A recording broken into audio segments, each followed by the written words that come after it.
ഇപ്പൊ നിലവിൽ ഇന്ത്യക്ക് തലവേദന ആയിട്ടിരിക്കുന്നത് രണ്ട് ആൾക്കാരാണ് കേട്ടോ. ഒന്ന് അഭിഷേക് ശർമ്മയും ഒന്ന് ഈ പറയുന്ന വരുൺ ചക്രവർത്തിയും. വരുൺ ചക്രവർത്തി സത്യം പറഞ്ഞാൽ നല്ല രീതിയിൽ ചെണ്ടായിക്കൊണ്ടിരിക്കുകയാണ്. ചക്രവർത്തിക്ക് എങ്ങാനും ഒരു 6-4 കിട്ടി കഴിഞ്ഞാൽ ചക്രവർത്തിയുടെ കത്തിക്കൽ കഴിഞ്ഞു. പിന്നെ എറിയണത് മുഴുവൻ ഷോർട്ട് വെച്ച് ബോളായിരിക്കും. കണ്ണും പൂട്ടിയിട്ടാണ് 6-4 ഓരോ ഓവറിൽ 24 റൺസൊക്കെ വെച്ചാണ് കൊടുക്കുന്നത്.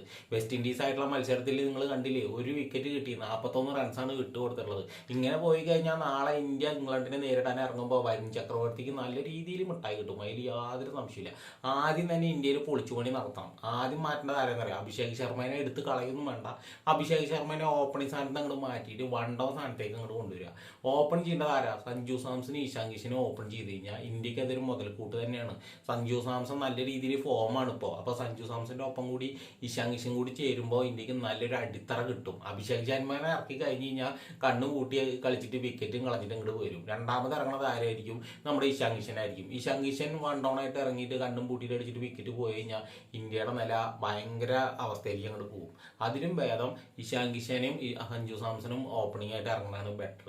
അത് കഴിഞ്ഞിട്ട് വരട്ടെ അഭിഷേക് ശർമ്മ വൺ ഡൗൺ ആയിട്ട് വന്നിട്ട് സമാധാനമായിട്ട് കളിക്കട്ടെ. എന്തിനാണ് ഈ കണ്ണും പൂട്ടി കളിച്ചിട്ട് വിക്കറ്റ് കളയുന്നത്?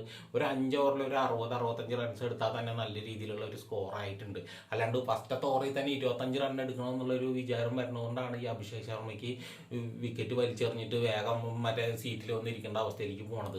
അഭിഷേക് ശർമ്മയൊക്കെ നല്ല പ്ലെയറൊക്കെ തന്നെയാണ്, പക്ഷെ ശ്രദ്ധിക്കണില്ല. ഇപ്പൊ സഞ്ജു സാംസൺ കണ്ടില്ലേ, ന്യൂസിലാൻഡ് ഇന്ത്യയിൽ വന്ന് കളിച്ച 5 T20 മത്സരത്തിൽ സഞ്ജു അട്ര ഫ്ലോപ്പ് തന്നെയായിരുന്നു. പക്ഷെ സഞ്ജുവിന് അവസരം കിട്ടി. നമീബിയക്കെതിരെ സഞ്ജു 8 ബോളിൽ 22 റൺസ് എടുത്തു. അതേപോലെ സിംബാബ്വെക്കെതിരെ 24 റൺ എടുത്തു. അങ്ങനെ സഞ്ജുവിന്റെ ഒരു മികവ് അവർക്ക് മനസ്സിലായതുകൊണ്ട് തന്നെയാണ് ആ ഒരു അവസരം മുതലാക്കിയിട്ട് സഞ്ജു സാംസൺ വെസ്റ്റ് ഇൻഡീസിനെതിരെ നിർണായക മത്സരത്തിൽ 97 റൺസ് എടുത്തിട്ട് ടീമിനെ സെമി ഫൈനലിലേക്ക് എത്തിച്ചത്. അപ്പം അതിൻ്റെ ഒരു കാരണം അത് നമ്മുടെ ഗൗതം ഗംഭീർ എന്ന് പറയുന്ന ആ ഒരു ഹെഡ് കോച്ചിൻ്റെ ഒരു സപ്പോർട്ട് തന്നെയാണ്. അത്രയ്ക്കും മാത്രം പിന്തുണയാണ് ഗൗതം ഗംഭീർ സഞ്ജു സാംസണ് കൊടുത്തുകൊണ്ടേയിരിക്കുന്നത്. അപ്പോൾ ഈ വീഡിയോ കണ്ടുകൊണ്ടിരിക്കുന്ന കൂട്ടുകാർ നമ്മുടെ ചാനൽ സബ്സ്ക്രൈബ് ചെയ്ത് സപ്പോർട്ട് ചെയ്യുക. ഒരു വീഡിയോ പോസ്റ്റ് ചെയ്തിട്ടുണ്ട്, അത് നിങ്ങൾ ചാനലിൽ കയറി കണ്ട് കഴിഞ്ഞാൽ നിങ്ങൾക്ക് മനസ്സിലാക്കാൻ പറ്റും. നിങ്ങളൊന്ന് ചാനലൊന്ന് കയറി കാണുക, നമുക്കൊക്കെ ഒരു സപ്പോർട്ട് തരിക. നമ്മളിതിൽ തുടക്കം മാത്രമാണ്, ഈ ചാനലിലേക്ക് വന്നിരിക്കുകയാണ്.